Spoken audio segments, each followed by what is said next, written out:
Hello అండి, అందరికీ నమస్తే. Welcome back to my channel. ఎలా ఉన్నారు? అందరూ బాగున్నారా? సో నేను కూడా చాలా బాగున్నానండి. మరి ఎప్పట్లాగానే మంచి యూస్ఫుల్ వీడియోతోటి మీ ముందుకైతే వచ్చేసానమాట. మరి ఈరోజు వీడియో ఏంటి అనేది ఆల్రెడీ థంబ్నెయిల్ చూస్తే అర్థమైపోయి ఉంటుంది కదా అండి. ఇన్స్టెంట్గా ఇంట్లో ఆకు లేకుండా ఎంచక్కా అప్పటికప్పుడు గోరింటాకు ఏ విధంగా తయారు చేసుకొని పెట్టుకోవాలి అనేది ఈ వీడియోలో చూపించబోతున్నానండి. మనం బూస్ట్తో చాలా ఈజీగా సింపుల్గా 5 నిమిషాల్లో ఈ గోరింటాక్ని తయారు చేసుకొని పెట్టుకోవచ్చండి. చాలా రెడ్ కలర్లో పండుతుంది. సో నా ఛానల్ని ఫస్ట్ టైం చూస్తున్నట్లయితే ప్లీజ్ ఛానల్ని సబ్స్క్రైబ్ చేయండి. అలానే మీ బ్యూటిఫుల్ హ్యాండ్స్ తోటి ఒక చిన్న లైక్ చేయటం అయితే మర్చిపోవద్దండి. సో నేను ప్రీవియస్ వీడియోస్లో కూడా చాలా విధాలుగా ఈ ఇన్స్టెంట్ మెహందీ కానీ లేదా లిక్విడ్ని కానీ ఇలా చాలా రకాలుగా తయారు చేసి చూపించానండి. చూడని వాళ్ళు ఒకసారి ఉంటే చూసేయండి. ఇక్కడ ముందుగా నేను బూస్ట్ ప్యాకెట్ని అయితే తీసుకున్నానండి. ఒక 5 రూపీస్ది బూస్ట్ ప్యాకెట్ అండి, సరిపోతుంది. ఇది మనం తయారు చేసుకునేది ఒక 5 to 6 హ్యాండ్స్కి అయితే వస్తుంది అన్నమాట ఈ గోరింటాక్ అనేది. ఇలాగా నేను ఒక బూస్ట్ ప్యాకెట్ని అయితే ఇలాగ ఒక బౌల్లోకి అయితే కట్ చేసుకొని తీసుకుంటున్నానండి. ఇలా ఇన్స్టెంట్ మెహందీలు ఎలా చేయాలి అని మన ఛానల్లో చూపించినప్పుడు చాలా మంచి రెస్పాండ్ అయితే వచ్చిందనమాట. ఇంత మంచిగా సపోర్ట్ చేసిన మీ అందరికీ చాలా థ్యాంక్ యూ సో మచ్ అండి. లైక్ చేసి సబ్స్క్రైబ్ చేసి కామెంట్ చేసిన ప్రతి ఒక్కరికి థ్యాంక్స్ చెప్పుకుంటున్నాను. ఇక్కడ నేను 2 స్పూన్ల వరకు షుగర్ని అయితే యాడ్ చేస్తున్నానండి. ఇక్కడ మనం పెద్దగా ఇంగ్రీడియంట్స్ ఏమీ వాడనవసరం లేదండి. 2 ఇంగ్రీడియంట్స్తో మనం ఎంచక్కా 5 to 10 మినిట్స్లో మనం రెడ్ కలర్ గోరింటాక్ని చాలా ఈజీగా తయారు చేసుకోవచ్చండి. ఇక ఇప్పుడు గోరింటాక్ని తయారు చేసుకోవాలంటే ఇలాగా ఒక బౌల్ని అయితే తీసుకోండి. మీరు నా వీడియోస్ కనుక ఎక్కువగా ఫాలో అయినట్లయితే నేను ఎక్కువగా ఈ గోరింటాక్ని ఇదే గిన్నెలో ప్రిపేర్ చేస్తూ ఉంటానండి. ఇంకా నేను గోరింటాక్ని తయారు చేయడానికి ఈ గిన్నెలు అయితే ఎక్కువగా వాడతానన్నమాట. మీరు కూడా ఎక్కువగా గోరింటాక్ని ఇలా ప్రిపేర్ చేసుకోవాలి అనుకునేటప్పుడు మీరు కూడా ఇలాగ రేకు డబ్బా అయినా లేకపోతే ఇలాగ పాత గిన్నెలైనా ఇలా తీసుకొని మనం ఎంచక్కా ప్రిపేర్ చేసుకోవచ్చండి. ఇక్కడ నేను షుగరు అండ్ బూస్ట్ పౌడర్ రెండింటిని ఇలా తీసుకొని ఒక బౌల్లోకి మిక్స్ చేసుకున్నాను కదండి. ఇప్పుడు ఆ పెద్ద బౌల్లోకి ఒక చిన్న బౌల్ని పెట్టుకొని ఇప్పుడు ఇలాగా ఈవెన్గా స్ప్రెడ్ చేసుకుంటున్నానండి. రౌండ్గా ఇలా వేసుకొని ఇలాగా బూస్ట్ని ఇంకా షుగర్ని 2 స్పూన్స్ షుగర్ని అయితే వేసానండి, అంతే. ఇప్పుడు మనం తయారు చేసుకుంటున్న ఈ గోరింటాకు అయితే ఒక 5 హ్యాండ్స్ వరకు అయితే చాలా ఈజీగా అయితే పెట్టేసుకోవచ్చు అనమాట. ఇలాగ పెట్టుకున్నాం కదండి. ఇప్పుడు పైనుంచి ఒక ఖాళీ గిన్నెని అయితే ఇలా పెట్టుకోవాలన్నమాట.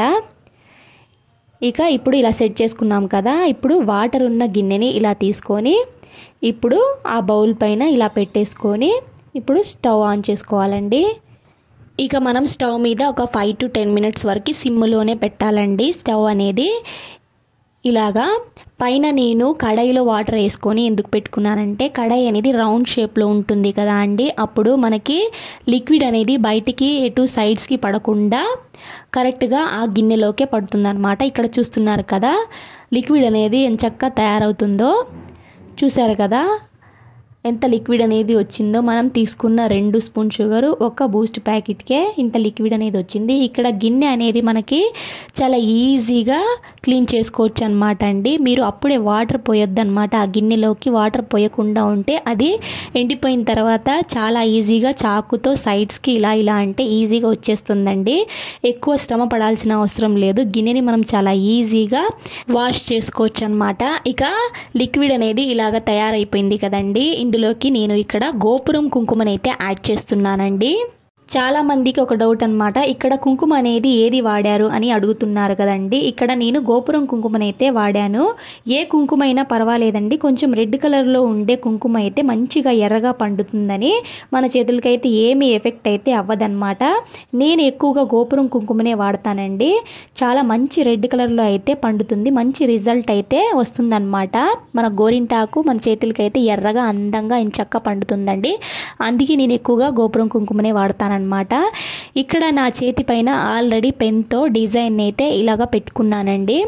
ఇక పెట్టుకున్న ఆ డిజైన్లోకి మనం ఇందాక లిక్విడ్ని అయితే తయారు చేసుకున్నాం కదా, అందులోకి ఇలా కుంకుమని కలుపుకున్నాం కదా. కుంకుమని మీరు కలుపుకునేటప్పుడు అండి ఎక్కువ కాకుండా ఇలా కొద్ది కొద్దిగా వేసుకుంటూ చూసుకుంటూ కలుపుకోండి. ఎక్కువగా కలుపుకుంటే ఏంటంటే మళ్ళీ లిక్విడ్ అనేది ఉండదు కదా, మనం ఒకేసారి ఎక్కువగా వేసి కలిపేసుకుంటే బాగా థిక్గా అయిపోతుందండి. అలా కాకుండా కొంచెం కొంచెం చూసుకుంటూ కలుపుకోండి. మరీ పల్చగా కాకుండా మరీ జారిపోయేటట్టు కాకుండా అలా అని థిక్గా కాకుండా మనకి చేతిలో ఇలాగా ఫిల్ చేసుకునేటప్పుడు చాలా ఈజీగా వచ్చేలాగైతే ఇలాగ కలుపుకొని ఇలాగ మనం డిజైన్ అయితే వేసుకున్నాం కదండి, అందులో అయితే ఫిల్ చేసుకుంటున్నాను. ఇక చూసారు కదా, డిజైన్ అనేది మీకు ఎలా అనిపించింది అనేది కామెంట్ సెక్షన్లో కామెంట్ చేసేయండి. ఈ డిజైన్ మీకు నచ్చినట్లయితే ప్లీజ్ ఒక లైక్ అయితే చేయడం అయితే మర్చిపోవద్దండి. మనం ఏంటంటే ఆకుతో గోరింటాకు తయారు చేసి పెట్టుకుంటాం కదండి, అది ఏంటంటే పిల్లలు ఎక్కువసేపు ఉంచుకోరు కదా, అందుకని ఇలా ఇన్స్టెంట్గా లిక్విడ్తో గోరింటాకు ఎంచక్కా మనం ఇంట్లో దొరికే వాటితోనే మన చేతులతో మనమే తయారు చేసుకొని పెట్టుకోవచ్చు అనమాట. గోరింట ఆకు పెట్టుకోవడం అయితే ఇంకా మంచిదే అండి, కాకపోతే ఎక్కువసేపు ఉంచుకోవాలి అని ఇబ్బంది పడుతూ ఉంటారు. అలాంటప్పుడు ఇలా ఈజీగా 10 నిమిషాల్లో పెట్టుకొని వాష్ చేసుకోవచ్చండి. పిల్లలు కూడా చాలా హ్యాపీగా ఫీల్ అవుతారు. పిల్లలకి స్కూల్లో ఏదైనా ఫంక్షన్స్ ఉన్నప్పుడు ఇలా పెట్టి చూడండి, చాలా అంటే చాలా హ్యాపీగా ఫీల్ అవుతారు. మనం ఎక్కువసేపు అయితే అసలు ఉంచుకోవాల్సిన అవసరం లేదండి. మనకి ఇది ఎక్కువ సమయం కూడా పట్టదు. తయారు చేసుకోవడానికి అయితే ఒక 5 మినిట్స్ పడుతుంది, ఇంకా పెట్టుకొని వాష్ చేసుకోవడానికి ఒక 10 మినిట్స్ పడుతుంది, అంతే అండి. చాలా ఎర్రగా అయితే పండుతుందన్నమాట. ఈ లిక్విడ్ అనేది మనం ఒక్కసారి తయారు చేసుకొని పెట్టుకుంటే అండి, మనం ఇది ఎయిర్ టైట్ కంటైనర్లో పెట్టేసి మనం ఫ్రిడ్జ్లో పెట్టుకుంటే అండి 6 నెలల వరకు ఎంచక్కా మనం యూస్ చేసుకోవచ్చు అనమాట. ఇవన్నీ ఎందుకు, ఒక కోన్ తెచ్చుకొని పెట్టుకుంటే సరిపోతుంది కదా, ఇవన్నీ చేయటము ఎంత టైం వేస్ట్ అని అనిపిస్తూ ఉంటుంది కదా మీ అందరికీ. అలా కాదండి, మనం ఈ లిక్విడ్ అనేది ఒక్కసారి తయారు చేసుకొని పెట్టుకుంటే మనం ఏదైనా ఫంక్షన్ ముందు రోజు ఈ లిక్విడ్ని తయారు చేసుకొని మనం ఫంక్షన్కి వెళ్ళే ముందు ఇలాగా మన హ్యాండ్ పైన ఒక డిజైన్ పెట్టేసుకొని ఇలా కుంకుమని కలుపుకొని ఆ లిక్విడ్లో ఎంచక్క మనం ఇలాగా రెడ్ కలర్లో అయితే పెట్టుకోవచ్చండి. చాలా ఎర్రగా అయితే పండుతుందన్నమాట. మనం కోన్స్తో పెట్టుకున్నప్పుడు ఏంటంటే చాలా బ్లాక్ కలర్లో పండుతుంది, అసలైతే ఒక్కోసారి పండదన్నమాట. ఇదైతే మంచిగా రెడ్ కలర్, దొండపండు కలర్ అంటూ ఉంటుంది కదండి, అలాగైతే పండుతుందన్నమాట. ఇక్కడ చూస్తున్నారు కదా, నేను వాష్ చేసి చూపిస్తున్నాను. చాలా అంటే చాలా ఎర్రగా పండిందండి. తప్పకుండా మీరు కూడా ట్రై చేయండి. ఇప్పుడైతే ఇలా ఉంది కదా అండి, నెక్స్ట్ డేకి ఇంకా చాలా డార్క్ కలర్ అవుతుందన్నమాట. మనం పెట్టుకున్న గోరింటాకు రెడ్ కలర్లో ఉంటుంది, స్టార్టింగ్లో కనిపిస్తుంది కదా, తర్వాత డార్క్ రెడ్ కలర్లోకి వస్తుందండి నెక్స్ట్ డేకి. ఇక ఈ వీడియో కనుక మీకు నచ్చినట్లయితే ప్లీజ్ నా ఛానల్ని లైక్ చేయండి, షేర్ చేయండి, సబ్స్క్రైబ్ చేయండి.